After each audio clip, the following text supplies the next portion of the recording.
Animated armor. Hello everyone, welcome back to another episode of Creatures But Better. I am Anthony, better known as DM Dungeon Mastery, and this episode is going to be animated armor.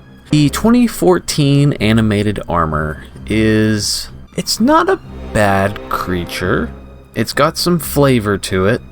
It's got some pretty good resistances, it's got some pretty high armor, but it's meant to be a lower level creature. So, as always, it's going to be hard to take this creature and give it too many things without it being over-tuned, if you will. But, you'll see I did something quite unique. I made a couple different variants of my own version, but let's look at the 2014 one and see what we can do better. So, you have a medium construct.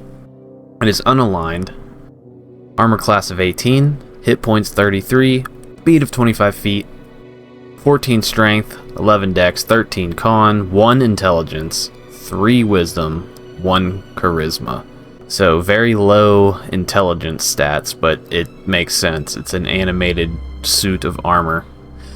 Damage immunities are curious to me because you're trying to tell me that it's immune to poison and psychic. Yes, that makes sense, but it's not immune to necrotic damage. It's not resistant to cold damage. Fire I could understand because, if this fell into lava, it would probably melt. But how much does cold really do to metal? I mean, I guess it could freeze it and crack it, sure, but it just seems weird to me. It feels like there's a lot of other damage types it should be immune to, but let's keep moving. Condition immunities of blinded, charmed, deafened, exhaustion, frightened, paralyzed, petrified, poisoned.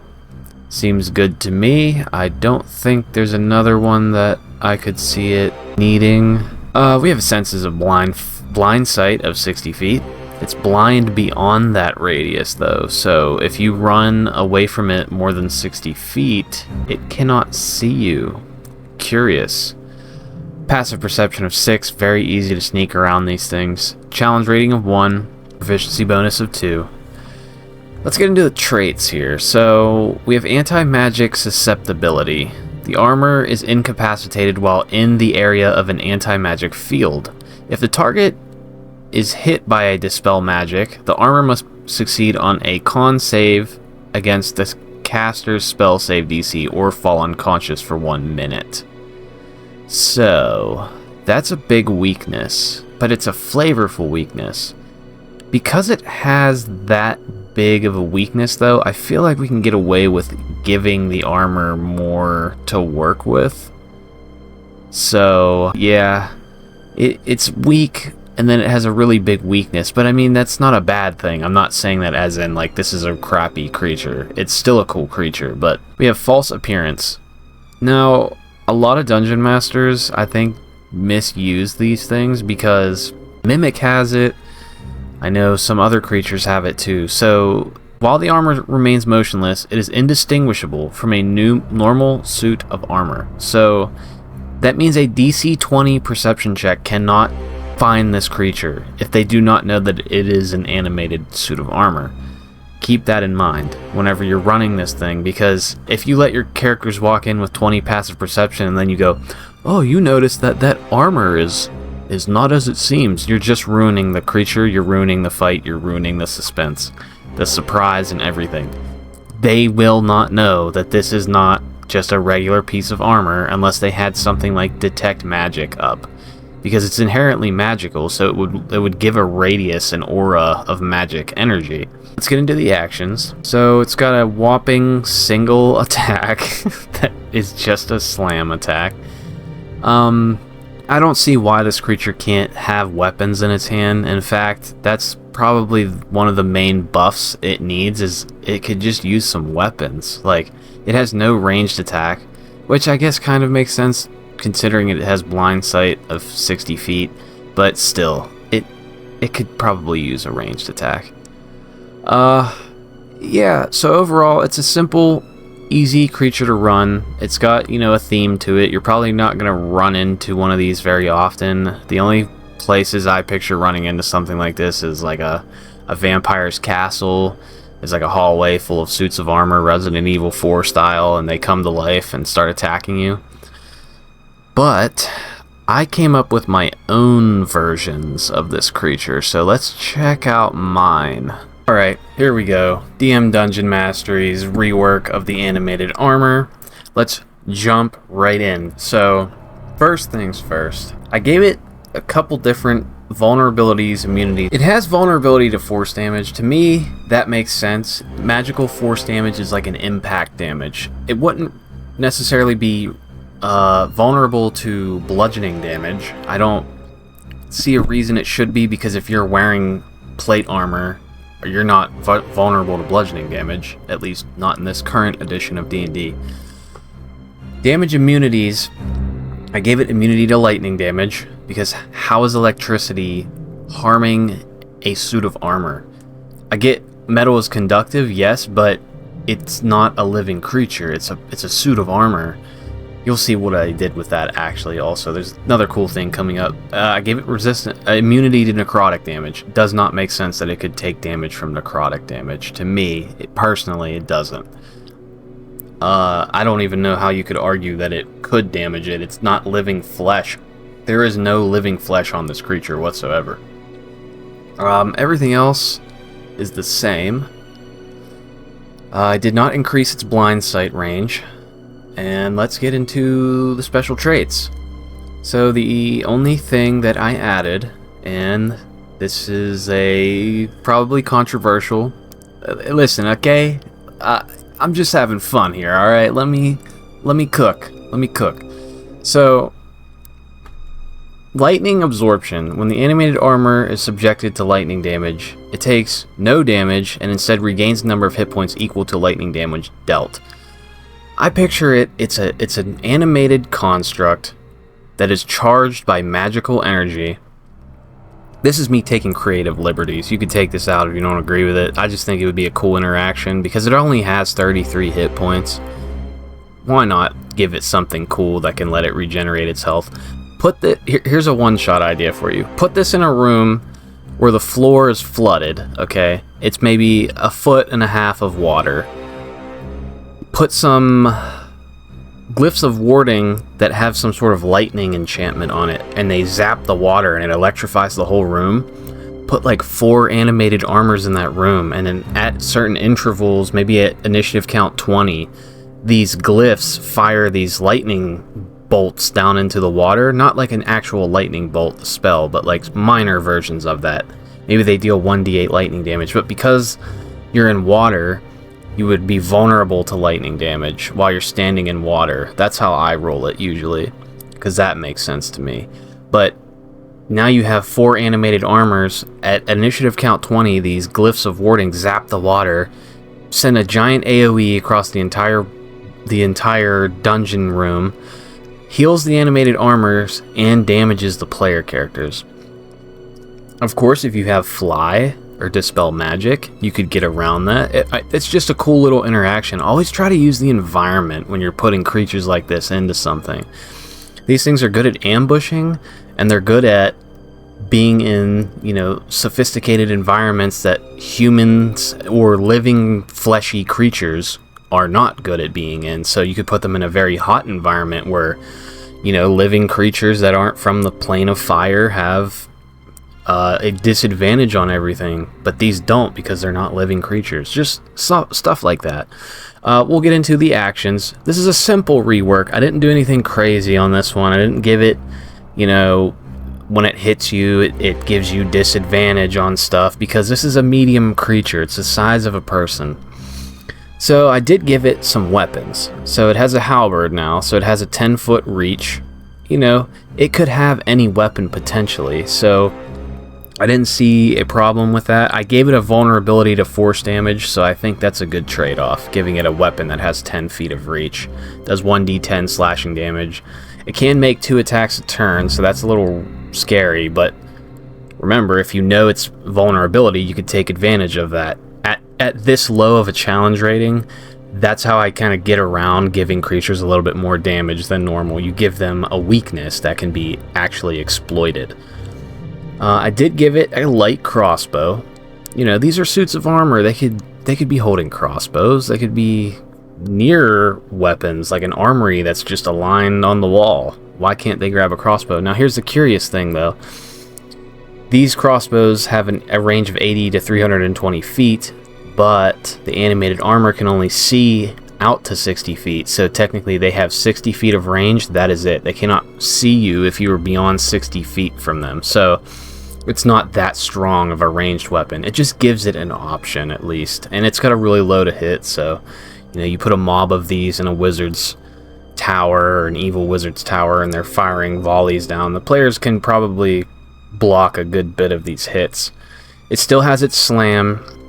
This is in case it gets disarmed. You know, somebody casts heat metal on the halberd, it drops the halberd. It still has a way to fight back with a melee attack, basically. Now we have the one thing that I gave it, Whirlwind. This might push it over the CR1 challenge rating, I would argue, but at the same time it does have vulnerability to force damage.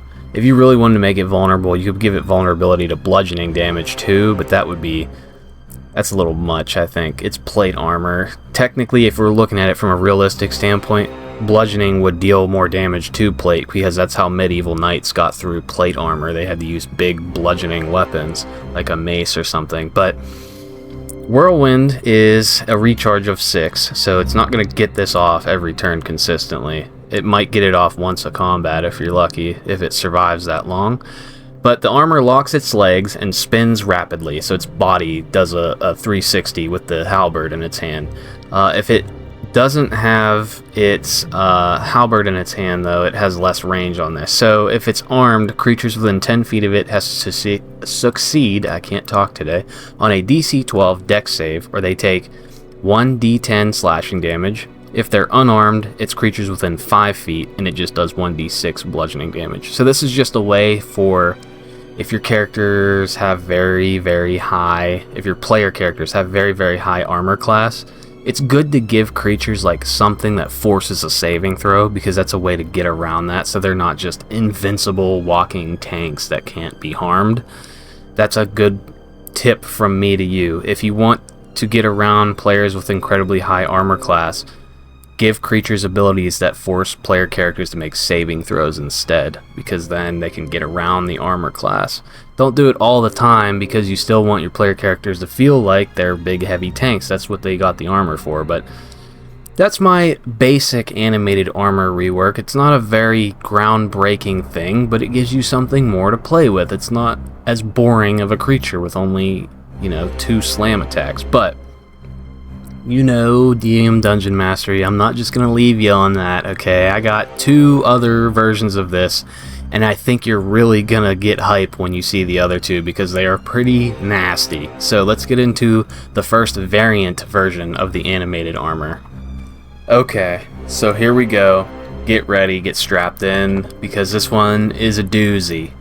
So this is a CR3 version of the animated armor. This is an Iron Maiden animated armor. So this creature is essentially a giant walking suit of armor that latches open and engulfs humanoids into it and walks around with them inside of their body. So it's a giant suit. It's a death trap. It's a walking death trap suit. Now this has a couple differing abilities here. So everything is the same, except for, we're going to start off with damage transfer. So, interesting thing about this. So, damage transfer states that while it is grappling a creature, the armor takes only half damage, and the creature inside of the armor takes the other half of the damage dealt. So it's very similar to a rug of smothering, if you've ever ran or seen one of those before.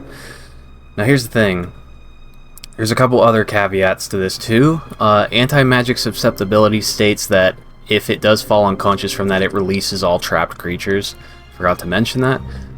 It's minor, but it's important for this upcoming thing. So let's get into the actions. Now it looks simple on the surface. It looks like I didn't really add much, but I really completely changed how this creature works. So it makes 2 melee attacks, okay?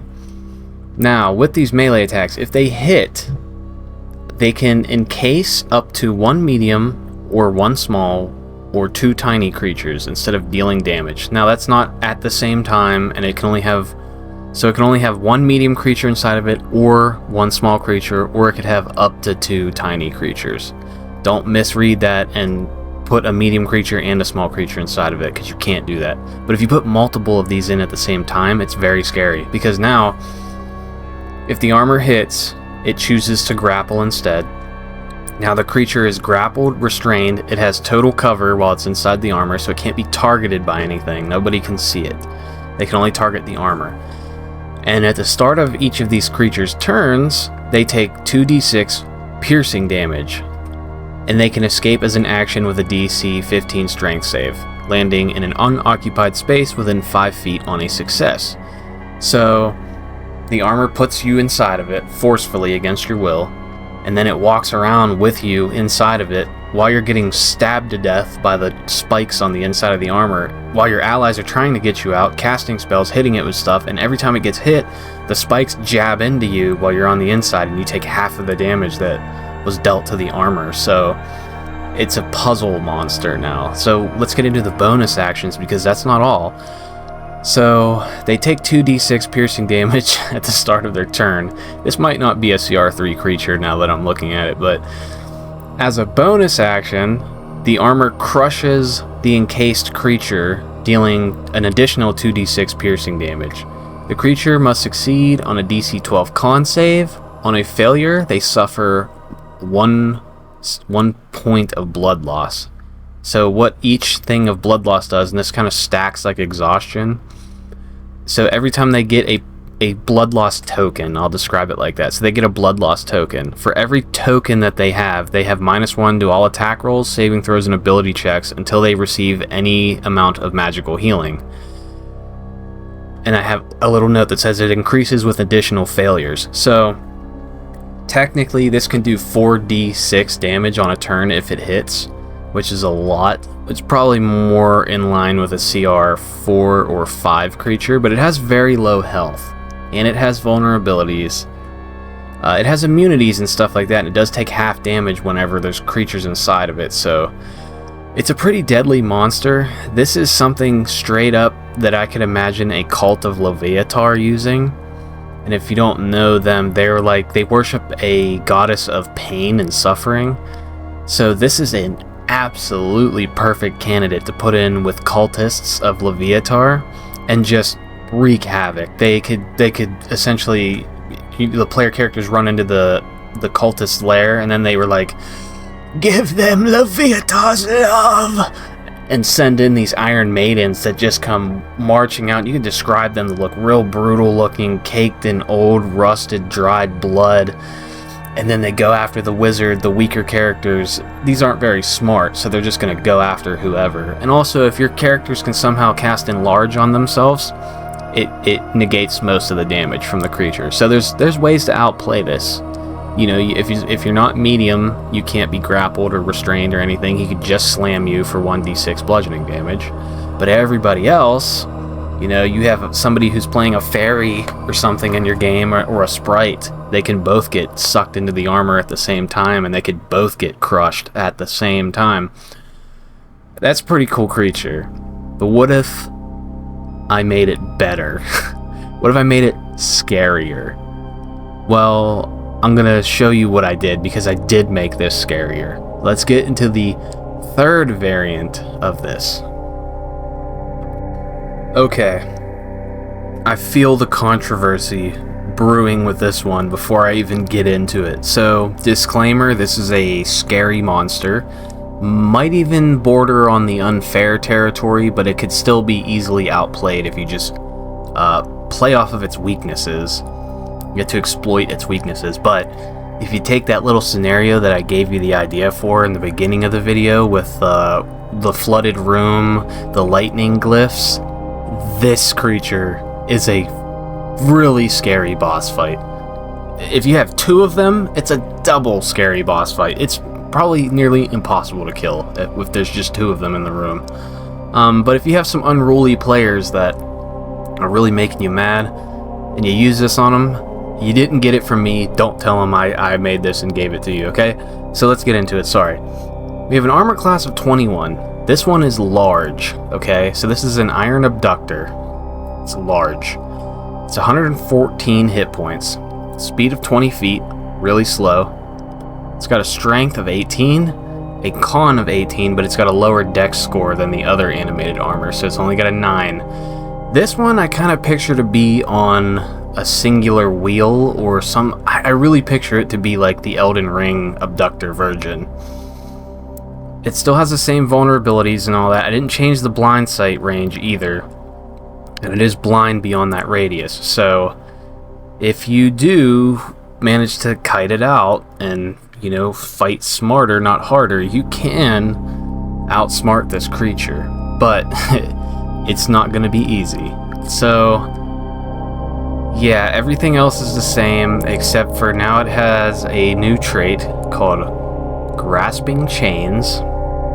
Yes, we're going there. So the Iron Abductor can have up to 4 chains active at a time. Each chain can be attacked, AC of 20, HP of 20. When a chain is destroyed, the Iron Abductor regrows 1 as a free action on its turn. Okay, so there's your first thing. It can only regrow 1 chain a turn. So if they decide to target these chains, if they're out, they could be spooled in though, I would say. Let me get into the actions before I start describing these chains, okay? So the Iron Abductor makes 4 chain attacks, uses Reel, and makes 1 slam attack. Yes, I sort of took a lot of things from the Roper stat block. So we made a very scary version of the Roper here, in a way. So this is Chain Whip for its first attack. It's got plus 8 to hit, it's got a reach of 40 feet, and this is a melee weapon attack, keep in mind. Melee weapon attack, and it's got 40 feet of range. It hits 1 target, does 2d4 bludgeoning damage on a hit. If the creature is large or smaller, it is grappled, okay? Until the grapple ends, the target is restrained, and it has disadvantage on strength checks and strength saves. The Iron Abductor can't use the same chain on another target. Makes sense. I have to put it in there because of 5e rulings and how you could technically manipulate that and get around it if I didn't put that in there, even though it doesn't make sense. So you can see Chain Whip is a grappling attack. It can whip creatures from 40 feet away. Now, you're starting to get the feeling of this is starting to get a little scary now, because when we move into Reel, the Iron Abductor pulls each grappled creature up to 25 feet straight toward it, and the creatures fall prone. Because I'm envisioning, if you're getting wrapped around with metal chains and it starts pulling you in, you're gonna fall backwards. Even if it's a horse, it's gonna fall over. So that's the second thing. This is a CC control monster, and this is terrifying to fight. Let's get into the final attack here. It can only make 1 slam attack a turn. So, what does a slam attack do, you ask? Well, it does 2d6 bludgeoning damage, but the armor can slam all grappled creatures in range with 1 attack roll, or encase up to 1 large, 3 medium, 4 small, or 5 tiny creatures instead of dealing damage. So, if you pull 4 medium creatures, or if you pull 3 medium creatures up to it, it can encase all 3 of them. So it can't encase the entire party, but it can encase enough characters to make a problem. So yeah, so it pulls you in with these chains that are on a giant metallic spool that's hidden inside of the construct, so the players can't target the spool, but they could if they were creative enough, I would say. Probably let them have that at least, because this monster's already mean. So once they are pulled all the way up to it and it hits them all with a slam attack, they all get pulled into the giant Iron Maiden, okay? And they start all taking 2d6 piercing damage at the start of their turn.